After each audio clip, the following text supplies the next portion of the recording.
Have you ever wondered how a seemingly ordinary day could become a haunting mystery?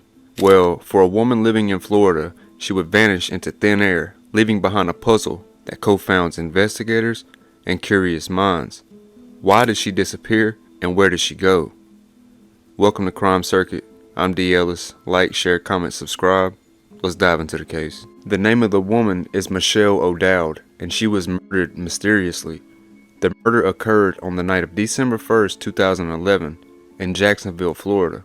Michele O'Dowd, a 67-year-old woman originally from New Jersey, had an extensive career in the medical industry, working for over 30 years as a medical hospital lab technician and eventually becoming a lab supervisor. She was a fraternal twin, and her family had experienced tragedy with the sudden death of her son Philip in 2003.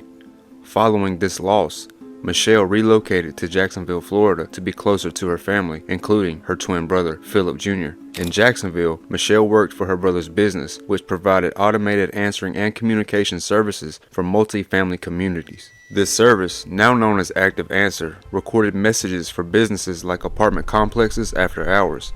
Michele's brother operated the business in the Regency area, near Regency Square Boulevard, a prominent location in Jacksonville. Michele, known affectionately as Aunt Mickey to her family, was described as generous, loving, and caring. Despite being retired, she had returned to work for her brother, handling accounts receivable and collections. Michele was an animal lover, devoted to her tiny dog named Max. She was often seen walking Max in the neighborhood multiple times a day. On Friday, December 2nd, Michele did not show up for work, causing concern for her brother.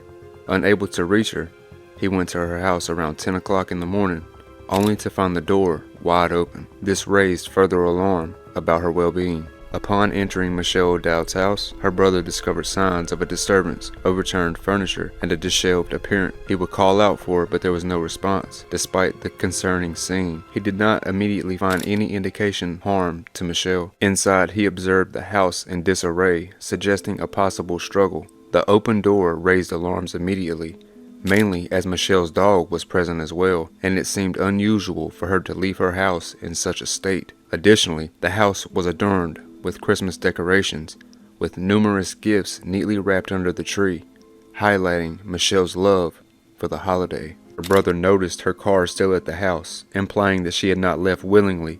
Fearing foul play, he conducted a thorough search, becoming increasingly frantic.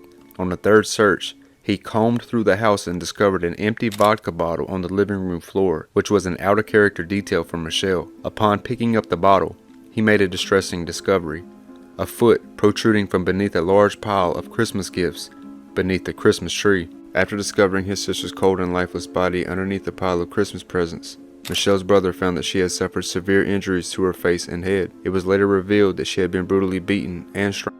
Her face would be covered with a dish towel and then concealed under the Christmas gifts. In true crime scenarios, covering a victim's face often indicates a personal connection between the murderer and the victim, as it suggests a level of guilt or remorse. This detail raised the possibility that the perp knew Michele. However, the ransacked house created uncertainty. Was this staged crime to resemble a robbery gone wrong, or was it genuinely someone close to her? Notably, an empty vodka bottle seemed out of character for Michele. The crime occurred in a gated community named Grand Reserve, known for its upscale condominiums. Given the community's secure nature, investigators were puzzled about how the perpetrator gained access. Upon discovering Michele's missing debit cards, investigators found a breakthrough. The cards had been used 3 times in the past 24 hours of the murder. This led them to track the transactions and potentially identify the perpetrator through bank camera footages. The first 2 transactions amounted to withdrawals totaling $1,000, while the third would be declined. In less than 24 hours, the Jacksonville Sheriff's Office obtained bank camera footage. Surprisingly, the footage revealed a woman making the transactions, wearing a large hat and attempting to disguise herself. Despite the attempt at concealment, the woman was captured on camera displaying her chin, part of her mouth, and a portion of her nose. The investigators were now faced with the challenge of determining whether this woman was an actual killer or possibly an accomplice.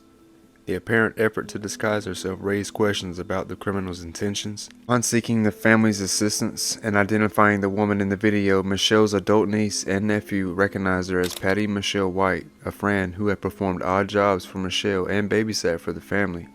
Patty, known to the family for years, was a 40-year-old woman facing financial difficulties. Patty's ex-girlfriend and her downward spiral after the breakup raised questions about her involvement. Despite her financial instability, Michele provided Patty with a place to live in exchange for assistance. Patty, familiar with Michele's home, likely had access without needing the gate code. Further investigations revealed that Patty owned a 2001 white Kia, aligning with the vehicle seen in the gate footage. Patty's recent use of the debit cards, combed with troubled history, elevated suspicions. Tracking her movements through ATM usages, investigators determined that she had headed to South Carolina where she had family. With the evidence pointing strongly to Patty, law enforcement sought to locate and apprehend her for questioning. The case was swiftly resolved the day after the crime when the police located Patty in South Carolina driving with her mother in the identified white Kia. Upon her arrest, investigators sought to understand the motive behind the brutal attack on Michele. During questioning, Patty claimed that she had traveled from South Carolina to Jacksonville with the sole intentions of robbing Michele, emphasizing that her goal was not to cause harm.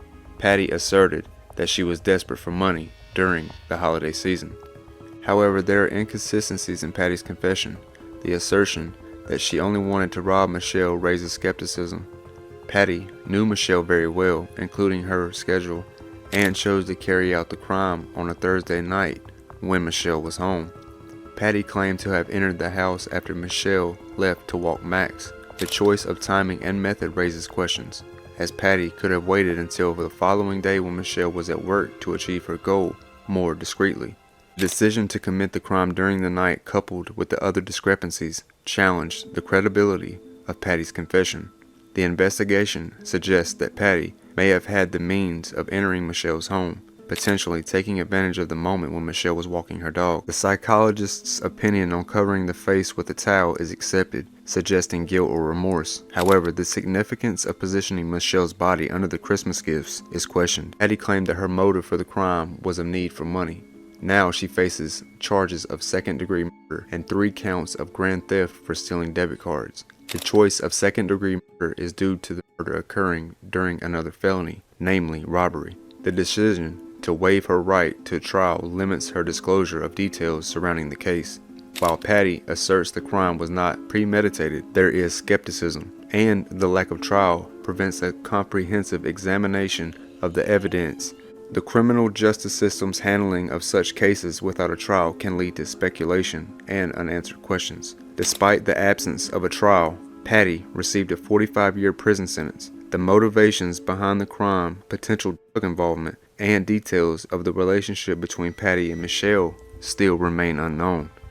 The sentencing raises questions about the desperation that could drive someone to commit such a senseless act, particularly during the holiday season. Without further details, theories regarding the circumstances and motivations behind Patty's actions remain speculative. The lack of a trial limits the understanding of the complexities surrounding the holiday homicide, leaving room for speculation and unanswered questions.